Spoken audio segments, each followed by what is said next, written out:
So happy to be able to talk to Miss Barbara Pollack this morning in New York City and evening in Hong Kong time. And on top of I realized that you have done this amazing job in starting and co-founding a platform called Art at a Time Like This.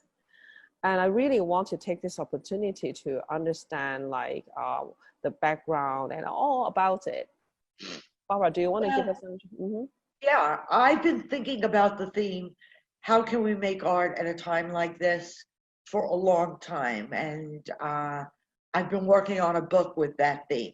Right. And because I witness artists all over the world making art in situations of duress, especially Chinese artists with the censorship and things like that. So I was thinking of it as a global project. I never imagined that it would be my project in New York. And this is a true story. Right. On Friday, when it was announced that museums and galleries were going to be closed the next week in New York City, a friend of mine, Anne Vahalan, who founded the site with me, Yes. came to me and said, we should do a website because there's not going to be any places to go. And in 4 days, we launched the website. 4 days? Under $1,000. And you found the engineer and everybody to, like all the right people to launch it with you? We found a couple of interns. I teach at an art school, so there were a couple of students that helped us with it. But Anne is completely tech savvy and knew how to set it up. And it took a while for the museums and galleries to get their online programming up. So for the first 2 weeks of the pandemic, we were like the only website in New York dealing with this. And we made a decision about a couple of things. One is we decided it should be a not-for-profit website. We are registered as a not-for-profit in the United States. We didn't want it to be a situation where we were selling art. We wanted artists to feel free to give whatever their work they wanted. And at the beginning, we got artworks from many artists who had their shows canceled in March and wanted a venue to put their work up. Right. And as the pandemic has gone on, we've gotten more and more work from artists working in isolation and quarantine about the isolation. But this is a curated show. It's not an open call. And so we do our research and invite artists one at a time. This is the website. There you go. This is the exhibition. We're looking at the exhibition page. Right. So you see like William Kentridge, and then you enter William Kentridge's gallery. And this is all work he produced in the last couple of weeks. So we just scroll down just the last couple of weeks, and he would include a statement from the artist about how they feel about the lockdown. It's amazing. And these are new works that he did. Hold, breathe. These are new drawings that he's doing in his studio about the pandemic and about what it means to be making work at this time. What does the studio mean at this time is a big question he's asking. So these are all drawings from a series called The Natural History of the Studio. Such amazing resources. And we feel like united this way because we can really see the expression of the artists around the world during this time. Yeah, this is a short video he made in his studio. And then below it is an interview with him that he did recently. A kind of virtual studio visit. How did he find this, for example, how he or other artists find this project or this platform? First of all, an amazing amount of artists are responding to this platform. Artists or dealers are very aware of this platform. So what we did was we went to William Kentridge's gallery in Johannesburg, the Goodman Gallery, and they connected us with the studio. And he was really happy to do it. with Kentridge from one place and Charles from Hong Kong, where we are, I would like to ask you, why would you want to reach so many countries in such a short time? What is the significance of this? Like, I mean, when we started Ora-Ora Live at the beginning, we were just thinking of wanting to go and listen to the voices of Hong Kong and how artists are like not surviving, but like dealing with the COVID-19 and all. But the two of you started this project, and right away you wanted to reach out to all. Yes, because we saw the pandemic as global and not as a New York-centric problem. And we realized that though it's global, the way people experience it is not universal, that in different countries, they experience the pandemic differently due to local conditions. So it was extremely important to us to reach out to artists from every continent of the world. We have artists from Africa, we have artists from all over Asia. Artist list right here, Shireen. Yeah, Shireen Nishad has been working on a film for the last year called Land of Dreams, where she went around New Mexico and photographed people and also is making this movie. Her gallery, Barbara Gladstone in New York, was supposed to be showing this in September and decided to postpone the show because we don't know exactly when you'll be able to have people coming into the gallery, right. A large amount of people coming into the gallery.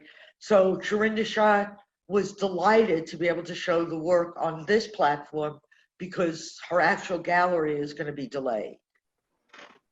That's amazing. And we ran this the week that the second week of protests in New York over racial injustice. We showed a number of African-American artists that week, but that was nothing new for us. We've been showing African-American artists since our first week. What do you think the role of art is during this time? Anne and I have a big belief that artists need to insert themselves in the discussion of solution. That there's a dialogue that we've relinquished to politicians that need to be taken back by creative people, and that artists provide comfort, they provide a shared space where people feel not as alone with what they're going through, but it also offers different possibilities for the way of thinking about things like the pandemic or the rise of authoritarianism that you're dealing with in Hong Kong right now, or feminism, or racial injustice. You know, we have artists making work on all of these issues and global warming. One thing that's great about doing an online site is that you can respond to the news immediately. So very often we see something in the news on Monday, and by Tuesday or Wednesday, we have an artist responding to it. So that immediacy is really great and does allow people to enter what they're hearing on the news, which can be very frightening, and look at it in a different way as a creative possibility.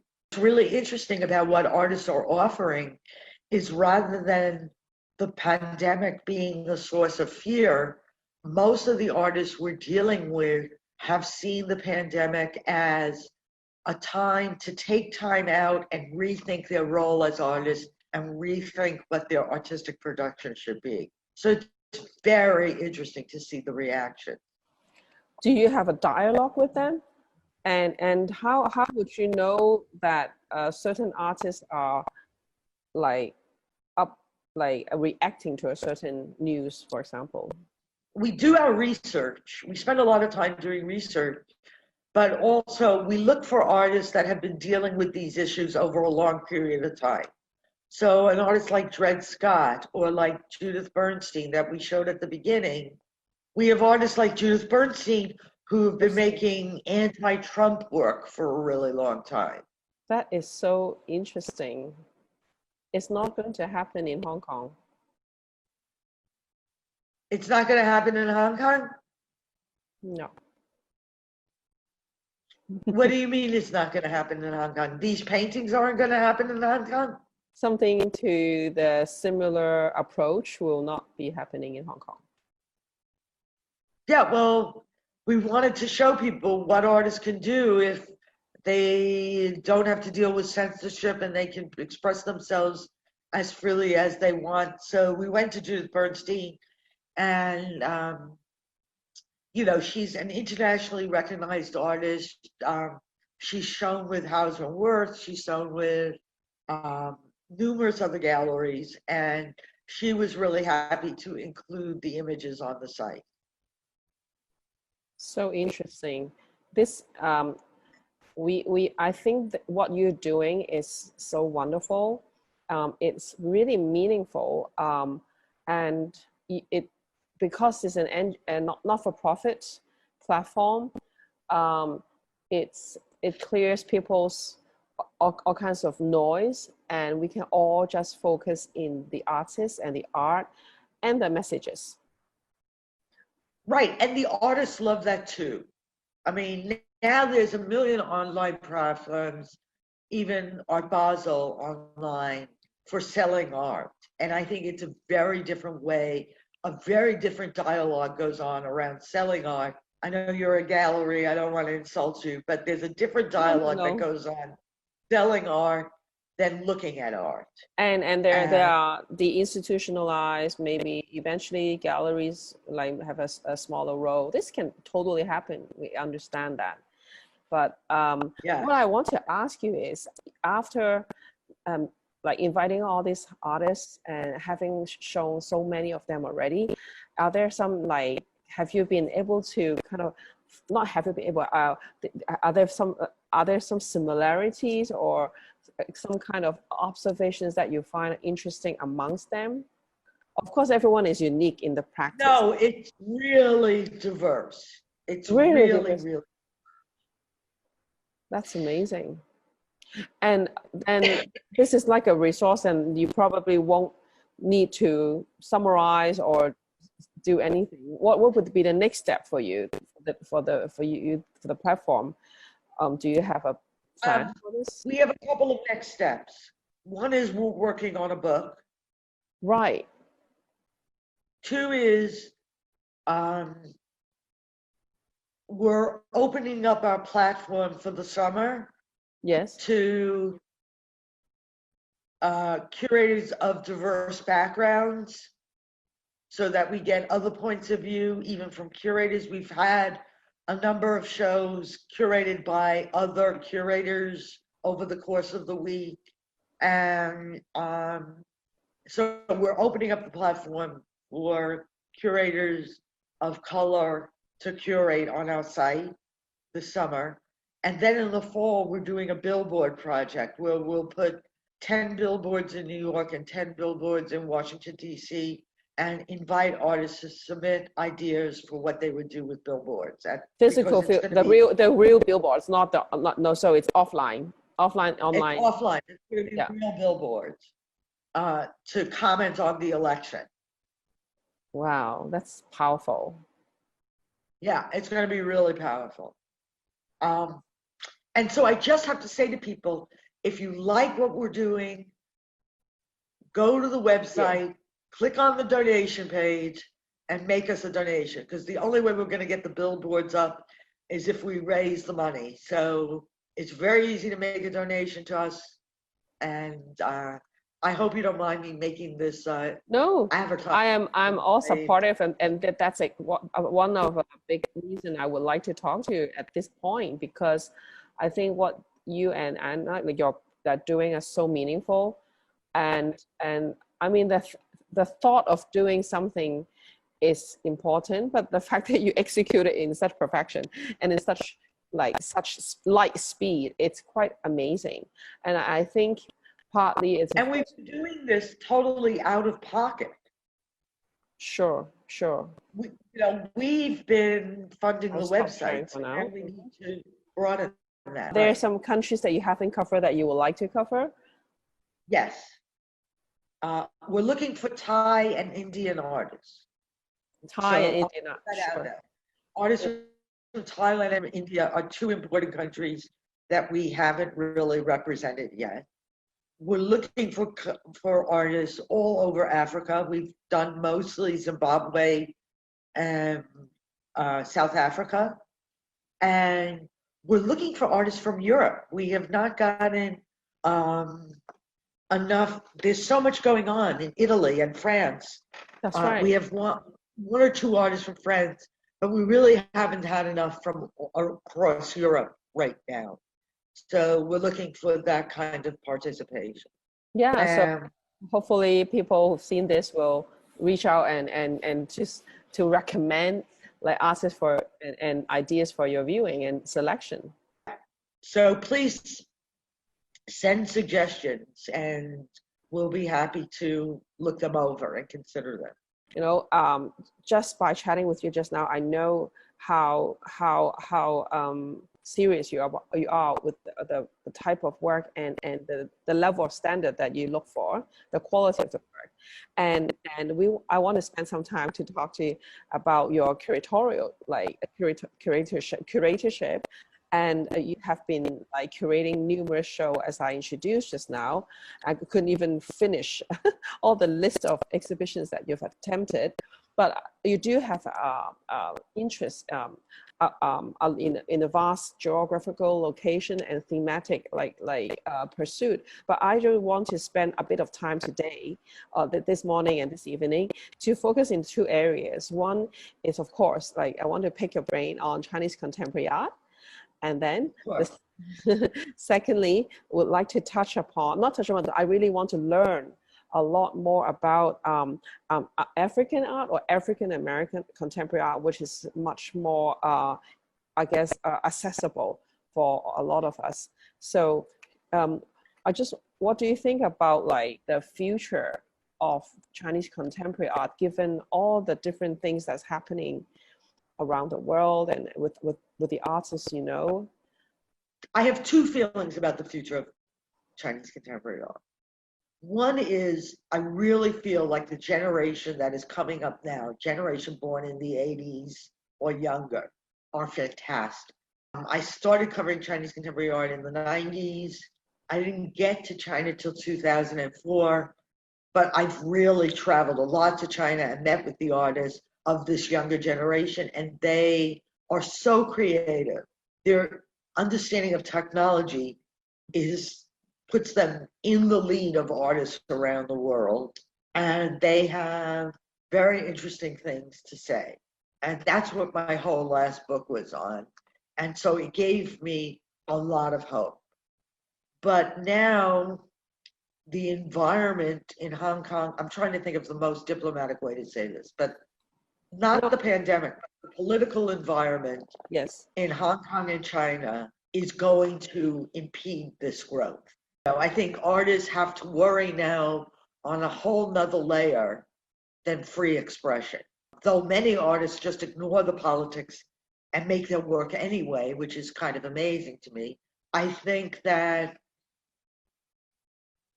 in Beijing and Shanghai, I've seen increasing instances of censorship and increasing fear among the artists. And that is never a good situation for creativity. So I don't think the pandemic is what is going to put a damper on Chinese contemporary art. But I think the politics, I also think the politics between the US government and China makes it harder to show Chinese contemporary art in the United States. That's right. And you feel that too. I definitely feel that. And I definitely feel like the tariffs that have been put in place makes it harder to sell Chinese contemporary art in the United States. So I think all this great work is being done, but the global dialogue is definitely faltering. That's never a good thing. That's never a good thing. I definitely felt very optimistic even 5 years ago. But now I'm worried. Well, that's the whole point of how can we think of art at a time like this? That artists will respond, but whether it gets shown is another question. Where can they find platform? Where can people find platform to express themselves without fear and with freedom. It's a really big question at the moment. Yeah, it is a really big question.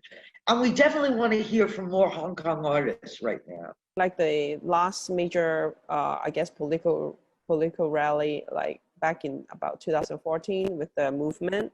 At that time, a lot of artists just basically completely shut the doors because it was such a new thing to us. And even now, every day is a new day. People are just kind of in shock all the time, and a lot of artists just are unable to actually express yet. It takes time for them to distill, to filter through information, to understand what are the external factors in relation to them, how would all these things affect them, and their family and stuff. And so it will take some time, Barbara, I think for really well thought through art. I mean, at this moment, it will be like a reactional art. You probably see art that are just reactive or like a first stage reaction to things. But if we were to be able to see some really interesting with different layers and undertone on things, it will take some time. We are all like watching global news every day, and with the situation in the States and around the world about like hashtag Black Lives Matter, some people got very quickly increasingly interested to know like how like African American artists or African artists around the world are reacting to this. What do you think would evolve from this whole movement? It's a really interesting question that I feel you could write a whole book on. But you know, African American art has taken place all through the 20th century. So in recent years, galleries have rediscovered certain artists, even from the mid 20th century, that got overlooked by the official canon, and have begun giving them shows. There's a number of artists that I met for the first time in the late 1980s, like Emma Amos and Faith Ringgold and Howardina Fidel, who only now are getting major attention and have worked for decades. And I think that that's great. And also, many galleries over the last few years have taken on African American artists. So there's certain African American artists who are Black artists who are art stars at this point, like Lorna Simpson. That's right. Or Hank Thomas, you know. But all of that work has been commodified into like saleable work. And I think this is a moment where African American artists really feel like they haven't been heard. They've been sold and they've been exhibited, but their message hasn't been heard. And now, in addition to the artwork that's coming out from the protests, many young Black curators or art critics are complaining about the systemic racism in American institutions.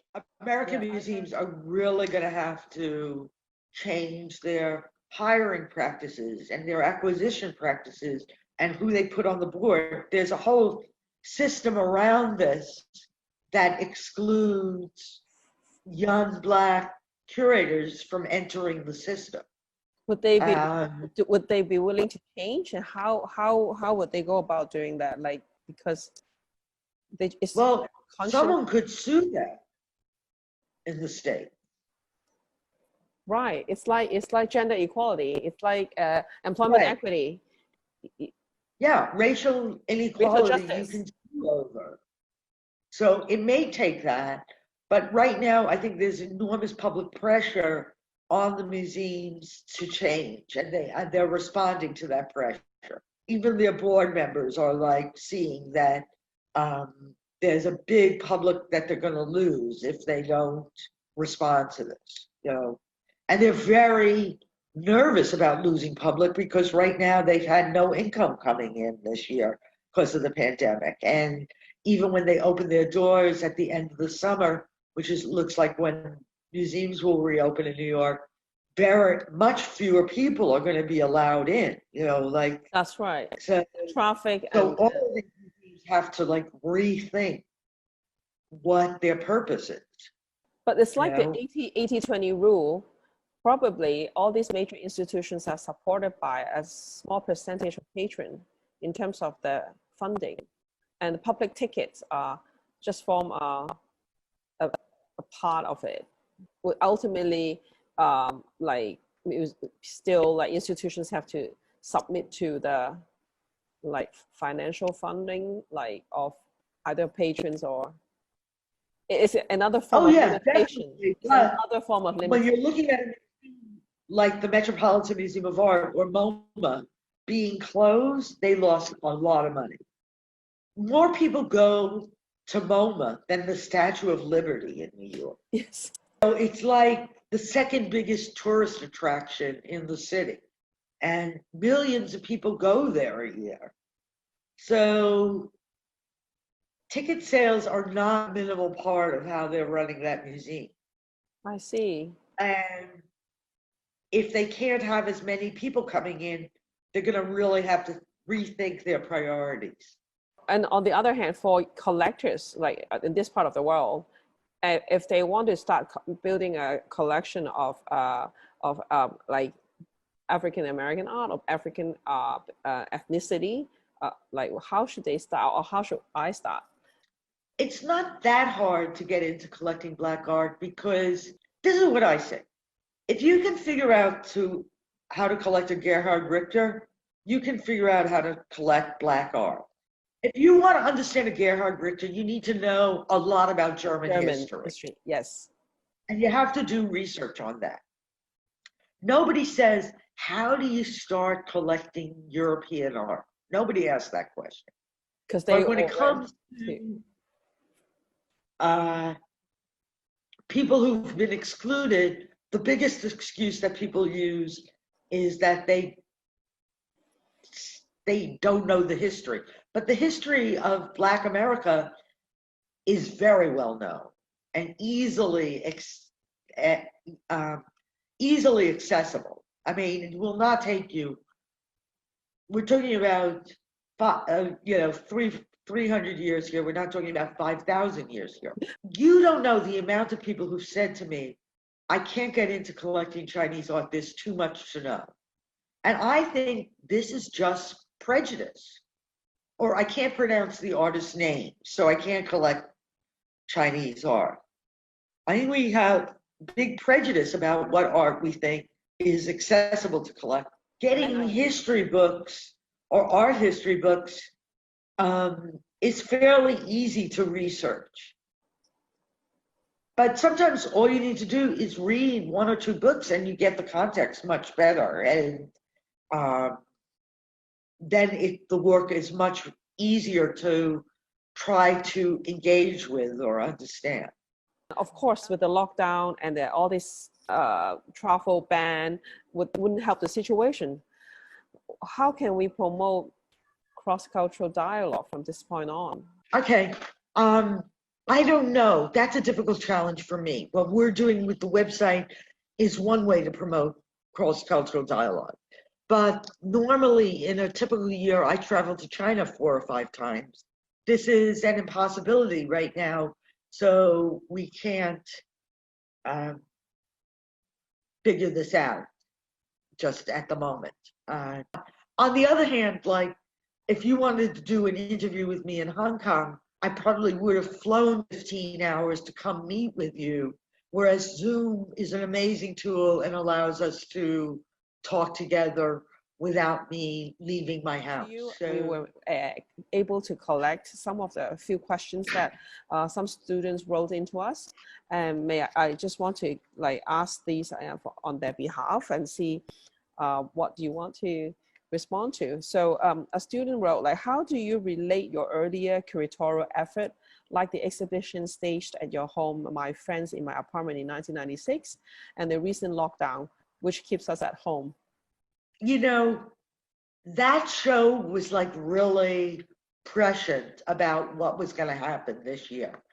I made that show because the Whitney biennial that year were all artists that were friends with the curator. And I thought, if you can do a Whitney biennial just by putting in your friends, I could do an exhibition in my house just by putting in my friends. But my friends were all really well-known New York artists. So it was interesting. We got a huge amount of coverage. You know, it was at a moment in the art world where a lot of galleries were closing because of financial hardship, and a lot of artists did not have outlets for their work.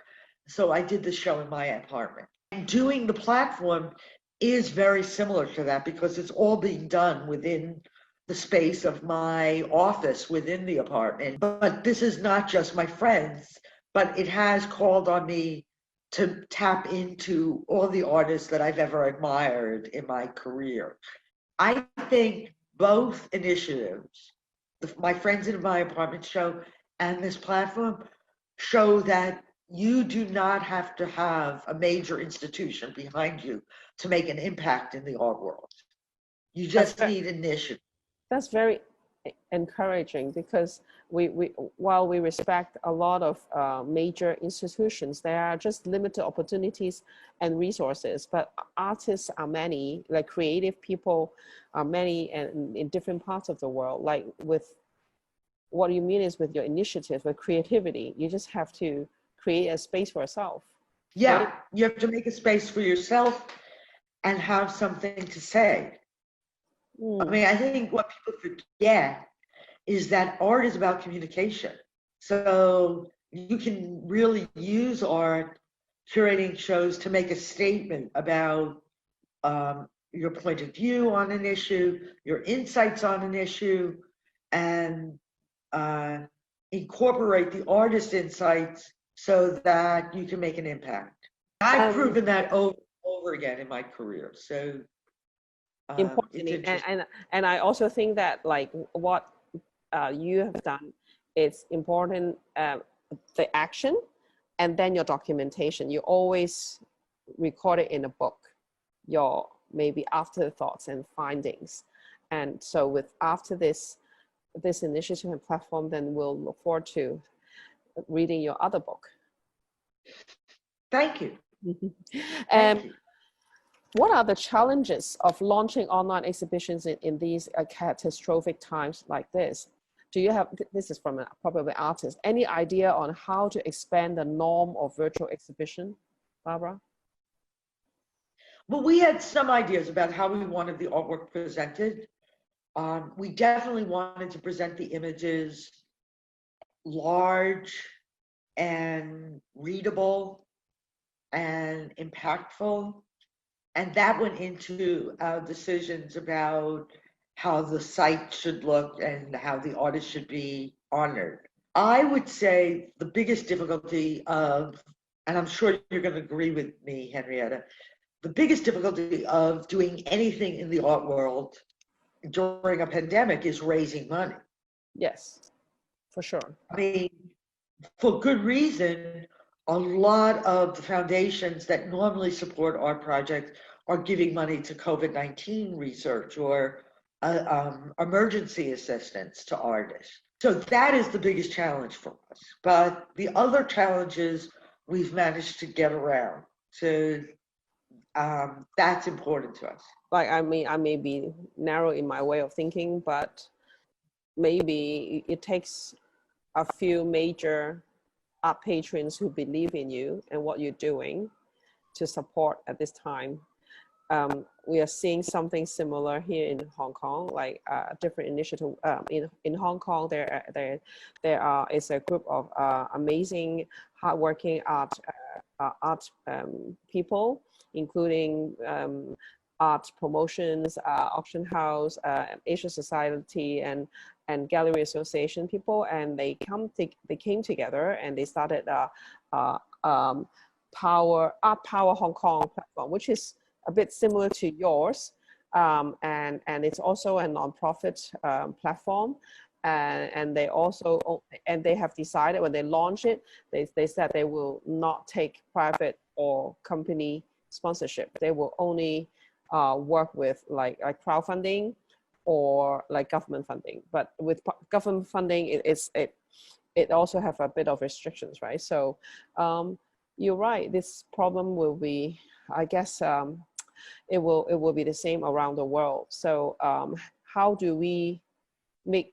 most impact, like what you're doing, with at least resources we need to use up, apart from your brain power, but the monetary resources, it's the $10 million question. Well, I think the more relevant you make the work that you're showing, the more people will tune in and watch. I totally agree. I think the mistake that gallery associations here in the States are doing is that they're just showing work they haven't been able to sell in the past. So some of that's relevant and some of that's not relevant. And I don't think people feel compelled to tune in if the work isn't extremely relevant, because what we're going through is so visceral and disturbing that we need an outlet for that. In having been a curator for over 26 years, is there any show that changed your curatorial approaches fundamentally? This exhibition, Cities on the Move, that was curated by Han Ru and Hans, I think it was Hans Obrist. When I saw that show in New York, it completely changed my understanding of how the world was organized and how art and architecture fit into that. It was a whole new way of presenting art. Instead of seeing pictures on the wall that were supposed to speak for themselves, everything was contextualized with the growth of the cities across Asia. And then I saw Han Ru give a talk, and when he showed photographs of what Shanghai looked like, and in the year 2000, and it completely blew my mind. I mean, somehow I really thought New York is the epicenter of the art world, and all these other places are far behind. I actually thought of things that way. And then when I heard Han Ru speak, I figured out that there was other exciting centers that I needed to get myself to in order to really know what contemporary art is like. And that completely shifted my perspective on how to curate a show and how to look at art. How would you describe the art scene in New York City, and how would it change after COVID-19 now? I don't know how to describe the New York art scene right now because we haven't had openings or art fairs or public gatherings for the last 3 or 4 months. And so it's not like I'm running into people to compare notes with or to find out how they're doing. I don't know. I don't know exactly what New York is going to be like post-pandemic. And even with the opening up now, certain galleries are open by appointment, and I'm just not sure exactly how that's going to work. But New York is still one of the most vital places in the world in terms of contemporary art, and I love living here. But I hope to get to Hong Kong sometime soon.